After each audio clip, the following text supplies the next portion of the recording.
Hello, everybody, and welcome to this week's edition of Mid-South Wrestling Television Network. I'm your host, Boyd Pearson. We have a lot of exciting action as we see the return of Dr. Death, Steve Williams. Also, Captain Redneck Dick Murdoch is here. Kamala, the Ugandan warrior. Also, from H&H Enterprises, the Great Kabuki will appear. Mid-South Tag Team Champions Ted DiBiase and Matt Bourne. And listen to this, Mr. Racing 2 in the ring against gorgeous Gino Hernandez. A great card. We have a great guest commentator, Cowboy Bill Watts. Bill? Well, thank you, Boyd. It's great to be back. And, you know, I just received a call from the Junkyard Dog. And the end of January, and his loser leave suspension is up. And I guess you could look at several things. I'd like to say what a great tag team he and Stagger Lee would be. I'm sure Ted DiBiase won't agree with me, but it's coming around the corner. Another thing, on Christmas night in Dallas, Texas, Kerry Von Erich was in a cage match for the world's title with Ric Flair. And you know, a lot of times and places, people think that certain wrestlers change their personality. I don't believe a wrestler can change his personality. I believe he is what he is. And you know, I wrestled against the Freebirds with Michael Hayes and Terry Gordy and Buddy Roberts, and I never liked him. Michael Hayes was the kind of guy that I wanted to slap his face, and I don't think I'd ever gotten tired of it. I think if his daddy had done it, he wouldn't pout so much, let his hair grow so long and fine. He just was a little bit confused, I think, as to whether he wanted to look like a man or a woman. Well, then Christmas night in Dallas, he proved his true colors and cost Kerry Von Erich the possible world's title. And we hope to have, within 2 weeks, a film clip from Dallas showing you. But like I say, I think sometimes these guys try to pull the wool over the fans' eyes, but they just can't. Another man who's never changed, who's always been the same, because he is what he is wrestling too. And when you threaten him or try to tear his identity down or his respect down, he reacts with a lot of power and violence. And Reeser Biden was asking him about that incident that happened here 2 weeks ago. Well, a lot of very exciting things have been happening recently in Mid-South Wrestling, particularly in the last couple of weeks. 2 weeks ago, Tony Torres came into the ring to wrestle Kamala, the Ugandan warrior, and he was wearing a black and white mask very similar to the one worn by Mr. Wrestling 2.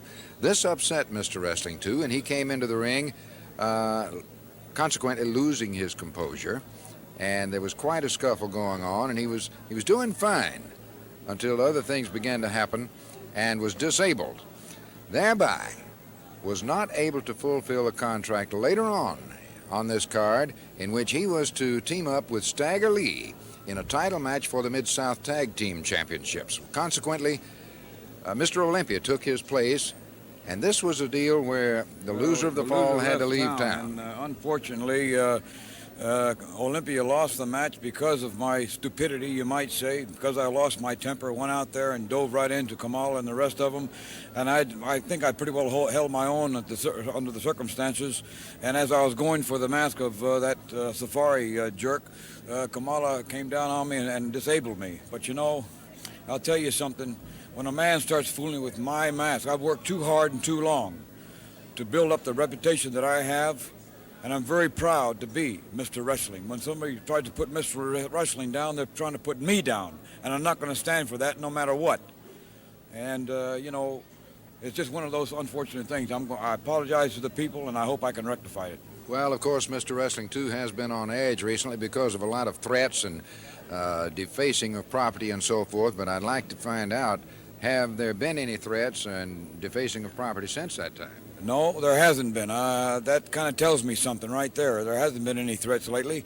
I don't know what the purpose of the thing was to begin with, but nevertheless, like I said before, when anybody, I don't care who he is, where he comes from, when he starts messing with my family, my personal property, he's going to pay, and pay dearly. Kamala and the other two jerks he got standing beside him, I haven't finished with you yet. You can be sure of that. Well, it's quite possible that it hasn't come to an end yet. Wait and see. Well, Wrestling 2 is not an eloquent speaker in a grandiose manner. He's just plain spoken, and he made an understatement that Kamala Akbar and Kamala's man Friday, he's not through with them. And I think everybody that was here and saw that 2 weeks ago, he whipped all three of them until he got too involved in taking off Friday or whatever his name is, mask. But Wrestling 2 is not through with them. Another powerful young man, Mr. USA Tony Atlas. Let's relive when he did a bench press with repetitions at 500 pounds. came back with no rest period at all and did 550 pounds at a 240-pound body weight. And the man that was spotting him the weights was a Junkyard Dog, and Stagger Lee was on the scene. Let's look at that. We're here at the Irish McNeil Boys Club. You wonder how these guys work out. Well, here's one of the strongest men in the world, Mr. USA, Tony Atlas. He's getting ready to do 500 pounds on the bench press. The Junkyard Dog and Stagger Lee standing by here to spot him on this. He's going to try to do 2 reps with 500 pounds, and then he'll come back later and do 550 pounds. This is something few people ever get to see done, and there's only an elite few that have ever done it. Unless you've done something like this, you don't know the pressure, the mental preparation, the strength preparation that goes in, a lot of concentration. This is an art, it's a skill all its own. He's got to be psyched out, he's got to be pumped, he's got to have his feet set, he's got to be completely ready. You're going to see those steel turbines and those 22-inch arms get ready to blow it off that chest. He'll come down to his chest and right up.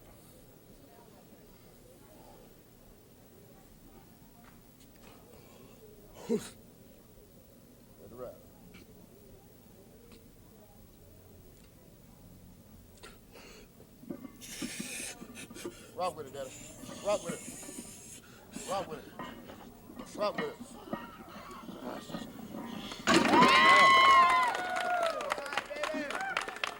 Okay, you just saw him do 500 pounds, JYD, and then we're going to reload it. We're going to go to 550 pounds. And JY, you're one of the men that's bench pressed in this range. Just tell the people what that feels like. It feels real good, man, to show you got strength and show you got a little bit of knowledge about lifting these weights. And furthermore, I got a lot of other things to show these people. And don't get too close to my man Stagger Lee there because I'm working it right now. Well, I was wanting to ask him a couple of questions because he shocked some people here last week with DiBiase, and I think that you have a little something to do with that. You've mentioned Stagger Lee in your past, something to do with milk money and riding a school bus. Used to beat milk when I was a kid and take my milk money, but now I got him here to beat up somebody else and take their milk money.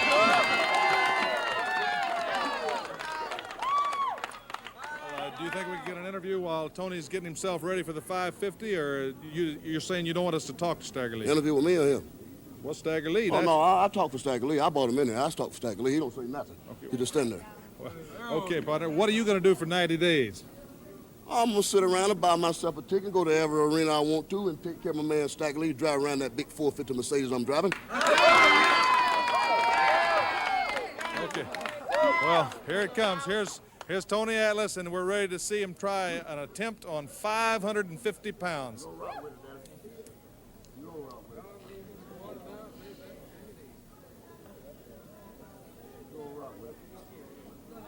He's got to be so set mentally. You just can't imagine when you know you've got like a house coming down on you. It's the steel plates. These are 45-pound plates. Each one's a 45-pounder, coming down to a 25 on the end, plus the Olympic bar. One of you there at home, try this sometime with a lot less weight, and you'll get some idea of what it takes. We want everybody quiet now.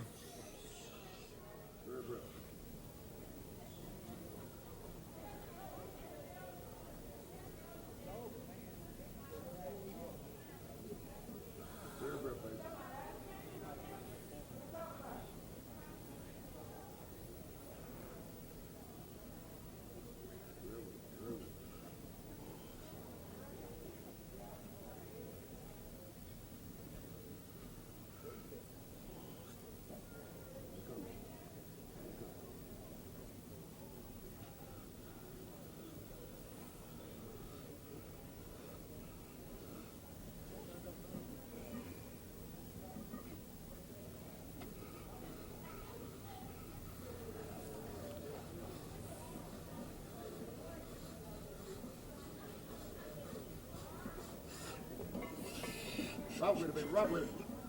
Rock with it. Rock with it. Lock it out, lock it out, lock it out. Push it, push it. You got it. You got it. 550 pounds. Boy, the people that can bench press like that, you can count on both hands. And most of them are a lot bigger in body weight. Tony Atlas did that at 240 pounds body weight with very little rest. I think it's fantastic. Just a tremendous athlete, and we'll see another one in action, number 76 of the Oklahoma Sooners, on his return, Steve Dr. Death Williams, after this important message.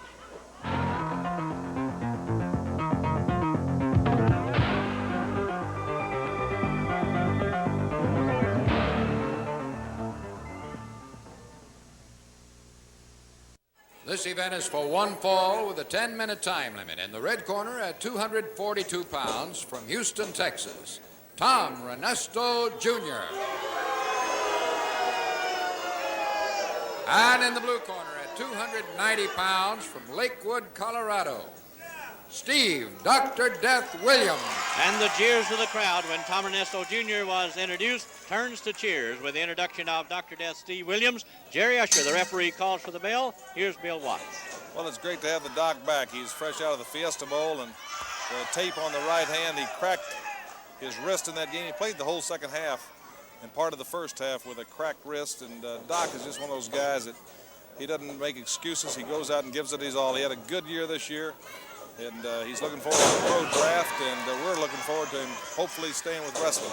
I know football he loves, so he'll probably be doing both. Look at that headlock right over onto his back, and Tom Ernesto Jr. is in a lot of trouble with a man 285, 295 pounds.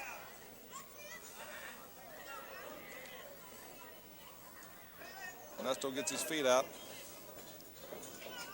We want to welcome some children from the Evergreen Vocational School in Minden, Louisiana, here at the television taping at the Irish McNeil Boys Club tonight.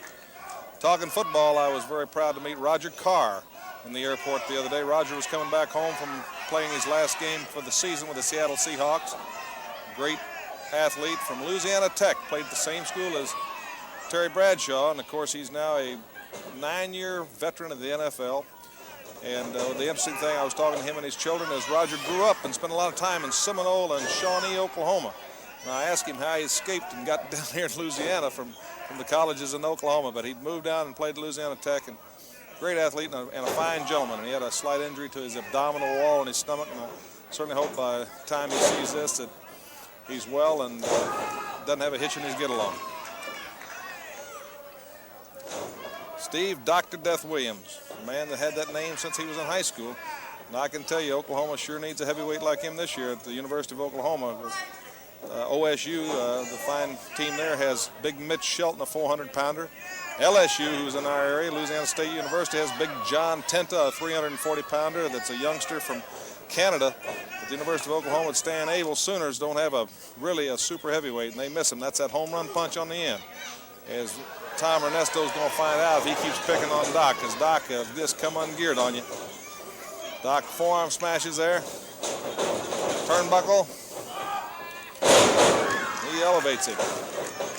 And Doc is on him. He's always been an aggressive individual. Loves that body contact. Look at him. Just pick him up like he's a rag doll. There's that Oklahoma Stampede, and I'm proud every time I see him do it. Cradle, he's got it.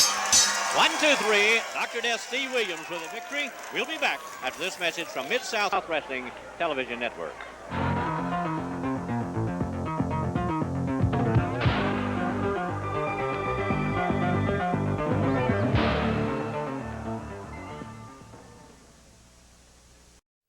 This event is for one fall with a 10-minute time limit. In the red corner at 250 pounds from Rome, Georgia, Marty Lundy.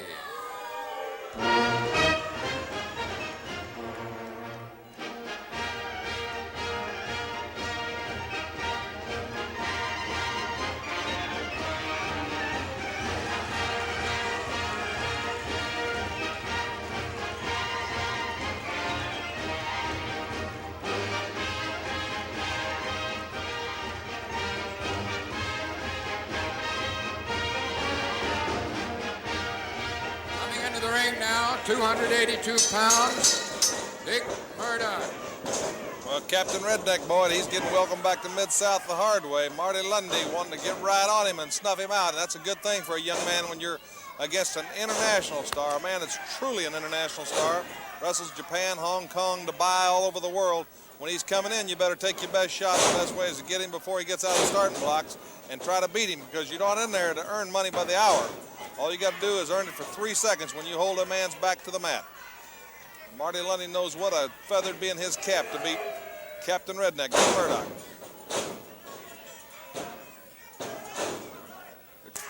Almost got him. He had a 2 count. You better quit worrying about the referee. A lot of guys pay too much attention to the referee and distracts their concentration and oftentimes causes them to get beat. Oh, a drop kick. Dick Murdoch showing the agility that makes this big, powerful man from Waxahachie, Texas, such a tremendous competitor. Saw the American Dream, the Dusty Rhodes in Houston the other day, and Dusty was talking about getting a hold of Dick Murdoch and reforming the tag team that not only struck fear to the hearts of every one of their opponents, it also made the promoters that were booking them a little leery because they were the Outlaws. They were truly a wild bunch. Marty Lundy's taking it too, Dickie. Got Kamala next, then the Great Kabuki, and Gary Hart of H&H Enterprises is here. Then Bruno San Martino Jr. makes his debut with Buddy Landell against Ted DiBiase and Matt Bourne, and a big main event, a television main event, Mr. Wrestling 2 against gorgeous Gino Hernandez. Exciting day of action. We're glad you invited us into your homes again, because you fans are what makes Mid-South Wrestling the #1 television program in your area. We appreciate it. Grizzly Smith doing a great job of matchmaking.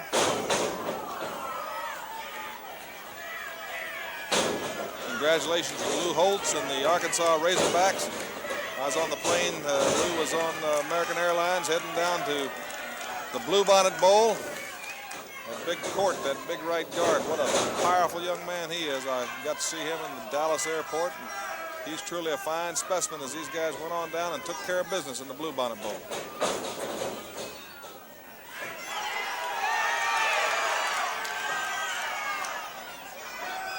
Murdoch going up for that suplex, cranking him right up, and he drops him. The brain buster, he learned it from Killer Carl Cox. He has a little bit different variation, Boyd, where he drives that neck in. He did, Bill, and Marty Lundy started the action. Captain Redneck Dick Murdoch finished it with a victory. We'll be back after this word.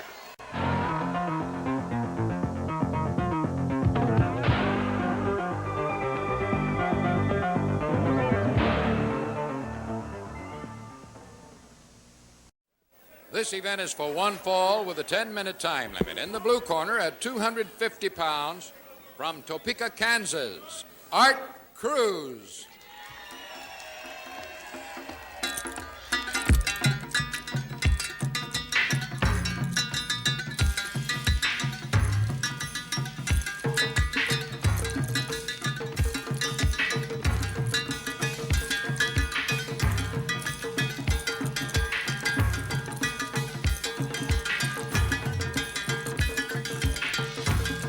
And entering the ring now at 385 pounds, managed by General Skandor Akbar, the awesome Kamala, the Ugandan warrior.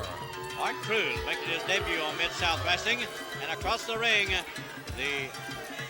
I don't know how you would describe it, Bill, but Boyd, Kamala, how would you like to be making Boy. your debut on Mid-South and have to face that apparition not right only out him, of... but look at his entourage with him, his man Friday, I tell you, General that Akbar. entourage is not going to hurt you near what he's going to do. Kamala, 365, 385 pounds, who knows?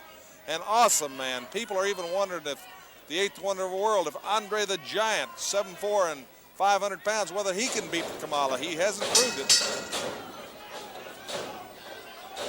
And Art Cruz has just been, you just get hit with so much mass. It's just like trying to stop a freight train. You know, a lot of guys I've watched, and they do some tremendously effective things against him, but he has so much mass to absorb it.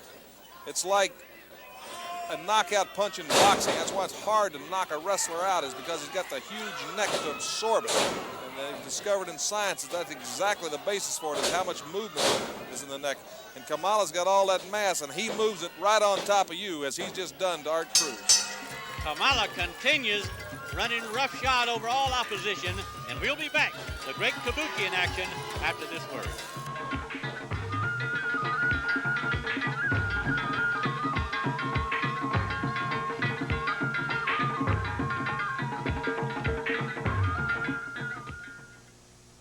Before we get into the introductions for this match, I'm sure that all the wrestling fans would be very interested to know why General Skandor Akbar is here with Gary Hart and the Great Kabuki. Well, first of all, I'd like to congratulate Gary Hart on his tremendous campaign, H&H Incorporated, and what a tremendous athlete that the Great Kabuki is, how many victories that he's chalked up, Gary. And one of the main reasons that I've asked you to be here tonight is there's 4 obstacles here in the Mid-South that, so to speak, is a thorn in the general's side. When I'm talking about Stagger Lee, Captain Redneck, Dick Murdoch, Mr. Wrestling number 2, and Tony Big Guns Atlas. And I was thinking somewhat of a merge, perhaps. What do you think, Gary? Just let me say this. I have always found you to be the wisest of them all when it comes to dealing with money. You have a lot of money, and you can't find enough ways to spend your money. Anytime you want to put some of that money in my pocket, you will not find that my pockets are sold up. Stuff all you want and whatever you want done, because to me, you are like the bank of the wrestling, and I'm gonna come collect. And Kamala, absolutely fantastic. Could you imagine what we could put together between you and I? Now we have the answer as to why General Skandor Akbar is here. And to get on with this event, I'll talk to you after a while. Okay, we'll get together before this is over. in the blue corner at 222 pounds from Knoxville, Tennessee, Tim Horner. And at 235 pounds from Singapore, managed by Gary Hart, the Great Kabuki. Tim Horner versus the Great Kabuki. Well, Bill, things continue to go on that you never would even think of. Well, you got that right, boy. You sit here and you watch, and you just see things happening, and in very few words out there, one of the most diabolical things that ever hit Mid-South could possibly have just hatched.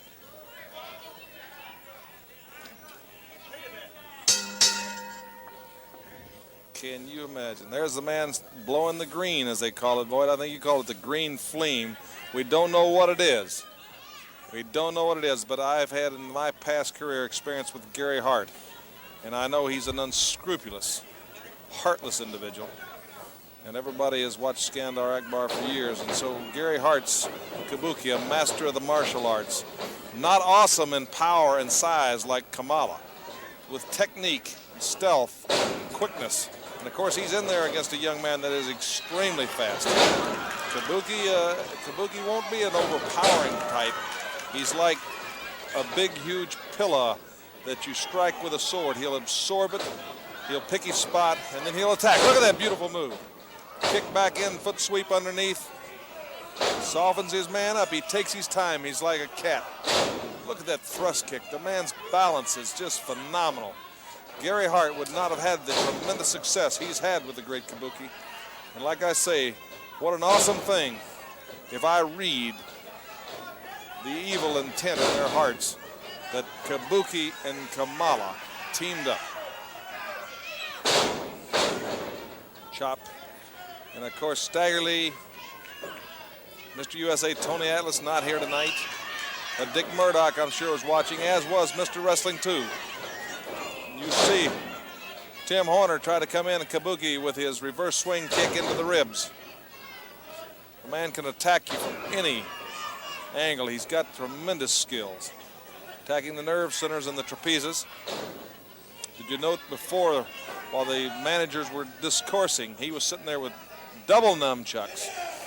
Very quick with them. You know, many people try nunchucks and they can't even handle one set without killing themselves. And he was sitting there behind that awesome, ugly mask that had some surely tribal ritual meaning, and doing those nunchucks as he must have done since childhood in the Far East. When they become a master of their art, they have not done it like Vince Lombardi says, practice doesn't make perfect. Perfect practice makes perfect. And they've done it and done it and done it to where it's a reaction. They don't have to think about it. Isn't it to be good in any sport? It has to be a reaction, because you don't have time to think under the stress of what you're going through. Tacks in there again. He knows every nerve. Got him drive in underneath, behind the pectoral. I'm sure that Tim Horner is in agonizing pain. Gary Hart of H&H Enterprises Incorporated looking on, and I'll tell you, I know from years past when he had the spoiler, when he had Pak Song Nam, Killer Khan, many others. I know how heartless that man is. As a matter of fact, in Florida, I generally don't like to brag about violence, but I kicked him where he had to wear a cast on his jaw for some 6 weeks. And I don't think once in my life that was punishment enough, because I've seen him hurt so badly, so many. Kabuki doing his martial arts.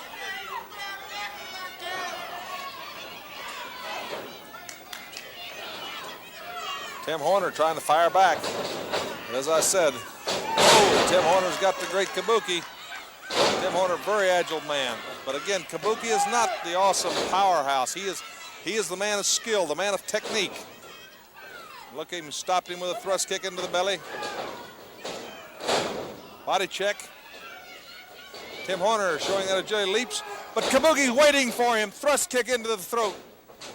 Karate delivery. Tim Horner. Gary Hart quick in there to break Kabuki off and stop him. Awesome things to come, Boyd. It is, Bill, and we'll have outstanding tag team action to follow after this important message.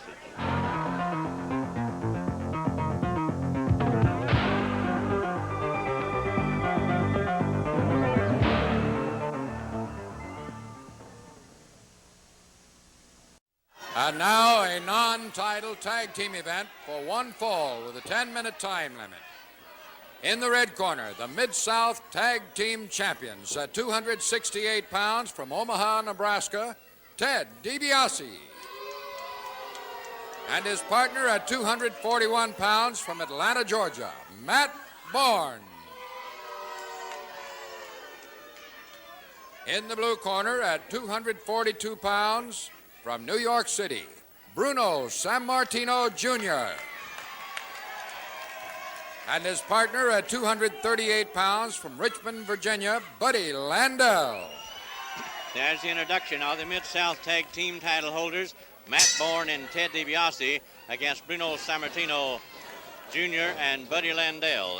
Bill Watts, I know that in the past you wrestled Bruno Sammartino, and I believe it was in the old Madison Square Garden. And if I recall the statistics from professional wrestling that I've been in so long, it's the largest crowd ever in the Madison Square Garden, not only for professional wrestling, but for any event. Is that right? I know you don't want to maybe admit it, but that is the truth. Yes, yeah, that's true, Boyd. And I guess that's something you can be proud of. Fortunately, they've tore down the old garden and built a newer and bigger one. So that old record stands, because records are just made to be broken. And Bruno Sammartino Jr., there's 3 men in that ring right now that fathers were great main event wrestlers. And Bruno Sammartino Jr.'s father was probably one of the greatest. He headlined cards all over the East Coast, Australia, the world for many, many years. A powerful man, first man ever in the history of the United States to bench press 585 pounds. He did that in 1961 with a 2-second pause, and being a professional in one sport, it wasn't recognized in the amateur annals. And his son there is trying to follow in his footsteps, a powerful young man. And look at him take Ted DiBiase, and look at him take Matt Bourne. And these men come from a heritage, tremendous family background in wrestling. And the Mid-South Tag Champions are out there, and Bruno Sammartino Jr. has these people up because they recognize this young man is tremendously strong. Buddy Landell offering congratulations as the excitement and the emotion flows. You wonder almost where is the rest of the Rat Pack. 1 member missing. You got to check the crowd, make sure there's no gorillas in the crowd with balloons or hiding under the ring or under a rock, as Dick Murdoch says, because the Rat Pack is journeying together, and if they get in trouble, Hacksaw Dugan will probably be on the scene. You know, Dugan, or I can't get his name exactly right. I guess that's not the important thing. Made some tremendous remarks to Paul Bosch about the Brass Knucks trophy, and many people have asked me. I am not coming out of retirement, and whenever Paul Bosch, Grizzly Smith, Charlie Lay, the board of directors of Mid-South want to have a tournament for the Brass Knucks trophy, I would certainly love to be there as a spectator. And I think Paul Bosch is going to have Houston as one of the bidding cities on that, and there is some motion in that direction. There's several things coming up, Boyd. There's some contention at the last board of directors meeting of Mid-South that the growth of Mid-South which was expanded into Houston, Oklahoma, Arkansas, that possibly the state titles, the Mississippi state title and the Louisiana state title, will be retired this year because the North American title and the Mid-South tag titles are titles that cover so much more of a regional area and are of so much more importance. It's not putting any of the state titles down. They don't want to hold another tournament for the Arkansas title or for a Texas title or an Oklahoma title. They just feel it would be diluting the championship. It's just like in Oklahoma, they have 120 schools that have amateur wrestling, and they have 4 classes of champion. In California, they have 800 schools that have amateur wrestling. They only have 1 champion in each class. Who do you feel is the true champion? Naturally, in California, because they haven't diluted championships. I don't believe championships are gifts or laurels just been indiscriminately handed out. I think that a person wants to be a champion. He is proud of that, and he wants to be a champion of the most competition. And definitely with the growth of Mid-South and the respect, it's probably the 3rd largest wrestling organization now in the United States. I think the board of directors may be making sense, and we'll hear more of that sooner. But right now, the match. Ted DiBiase out there with Buddy Landell. Buddy's face is red from catching a couple of shots out there. San Martino Jr. is exhorting him on. Buddy Landell comes out. Mr. Wrestling 2 in a television main event against gorgeous Gino Hernandez next. Gino Hernandez undefeated in Mid-South Wrestling television. And of course, Mr. Wrestling 2, who apologized to Mr. Olympia and to Stagger Lee for losing his temper against Kamala Akbar and Kamala's man Friday. An awesome tag behind his back. I don't think that Matt Bourne saw that. Good move by Landell and San Martino Jr. And DiBiase coming in the ring, and it's not legal, and Usher runs him out. DiBiase coming on out there, but Bruno San Martino Jr. meets him. I don't think DiBiase feels the legal man's in the ring. I think he didn't see that tag behind his back. Usher gets him out of the ring. Body slam on Bourne, and San Martino Jr. goes to work on him.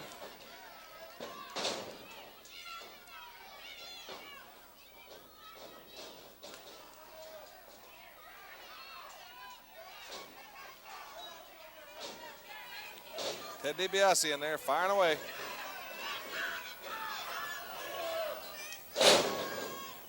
Bruno San Martino switches behind. Oh, and he's got DiBiase in a world of trouble. You know, oftentimes DiBiase is so obsessed with the Stagger Lee situation. And like I say, only till the end of January, and then the Junkyard Dog is able to come back to Mid-South, and we could have an awesome team combination with the Junkyard Dog and Stagger Lee. And there's a lot of controversy. Is Stagger Lee the Junkyard Dog? If so, at the time that the Junkyard Dog would reveal himself, who would be the North American champion? A lot of controversy starting off 1983. DiBiase on the ring. He's putting something in that glove behind the referee's back. Landell. And DiBiase tagged Buddy Landell from outside. The crowd is upset, but it's a victory for the Mid-South Tag Team Champions. We'll be back. Television main event, Mr. Wrestling 2 versus gorgeous Gino Hernandez, right after this word.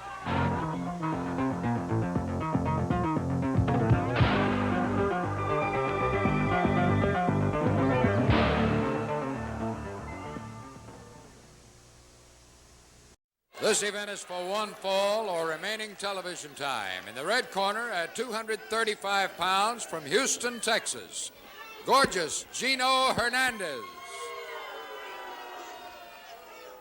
And in the blue corner at 236 pounds from Atlanta, Georgia, Mr. Wrestling 2. Good television main event. The man who self-proclaims himself as gorgeous Gino Hernandez takes on the living legend in professional wrestling, Mr. Wrestling 2. Rick Pereira, referee, calls for the bell. Here's Bill. Should be a great match. Here you have experience, maturity, proven reputation, proven internal toughness. The man with the knee, Mr. Wrestling 2. When you hear him go to the ring, the whole arena goes 2, 2, 2, 2. He's captivated because this man has got so much heart. You know, you can't disguise heart. On the other side, there's youth. Gorgeous Gino Hernandez, fast fame, primarily in the Houston area. A youngster that, good-looking athlete, has all the attributes. What will be the answer? I think it'll come down into conditioning and heart. How many times, Boyd, have we sat here and watched youngsters that got too much too soon and failed to go to that gymnasium or got into other things that took away from their physical strength, burned that candle at both ends? And that can be the telling tale.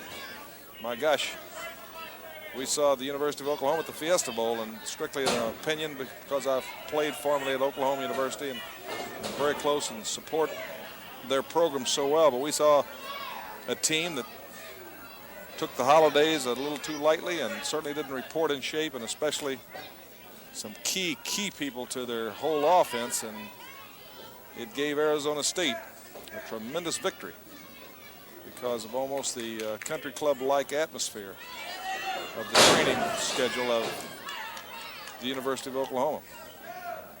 So you can understand that in team sports as well as individual sports.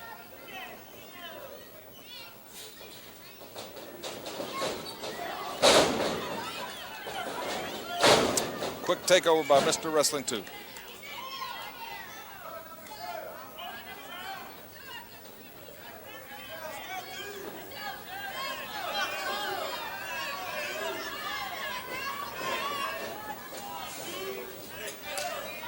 Forcing Gorgeous Gino to carry that weight. That's what wears you down. When you headlock a guy, you want to be leaning on them. Everything you do, you want to lean on them. Make them carry your weight. That makes them carry their own weight plus yours. And the guy is geared and built and conditioned to carry his own weight. Now Gino's reversed the table on Wrestling 2. But Wrestling 2 standing tall, trying to get up there to get the weight off.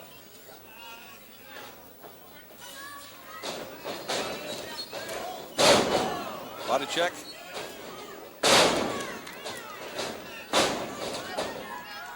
Headlock.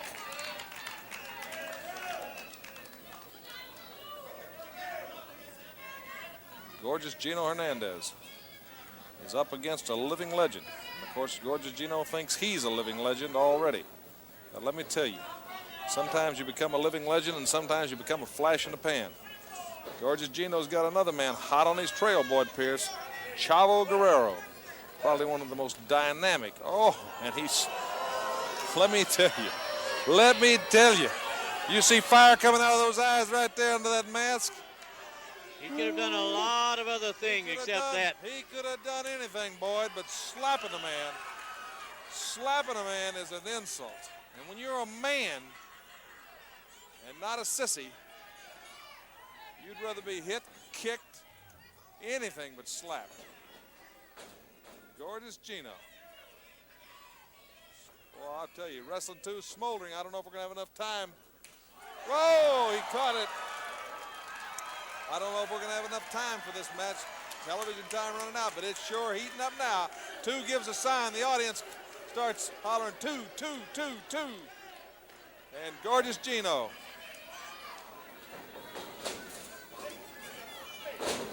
Gorgeous Gino kicking it in gear.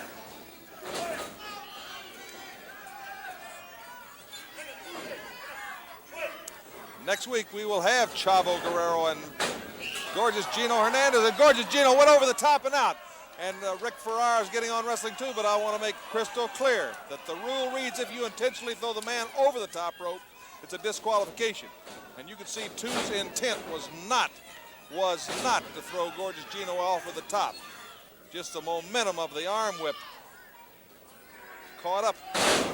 Gorgeous Gino into a suplex, and he's going up. Gorgeous Gino going up for his patented 2's out of the way. 2 is up, and there's that knee lift. Wrestling 2, 1, 2, 3. Great victory, and we all see Wrestling 2, and there Gorgeous Gino found out just what living legends are made of. And Boyd Pierce, next week, we'll have Kevin Von Erich here on Mid-South Wrestling. Also, Gorgeous Gino Hernandez versus Chavo Guerrero, and Grizzly Smith just informed me what I feared has happened has happened. A new tag team combination next week. Kamala, the Ugandan warrior, and the great Kabuki as H&H Enterprises and Skandar Akbar team up here next week on Mid-South Wrestling. Don't you dare miss it next week. Until then, for our guest commentator Bill Watts, I'm your host Boyd Pierce saying goodbye, everybody, from Mid-South Wrestling Television Network.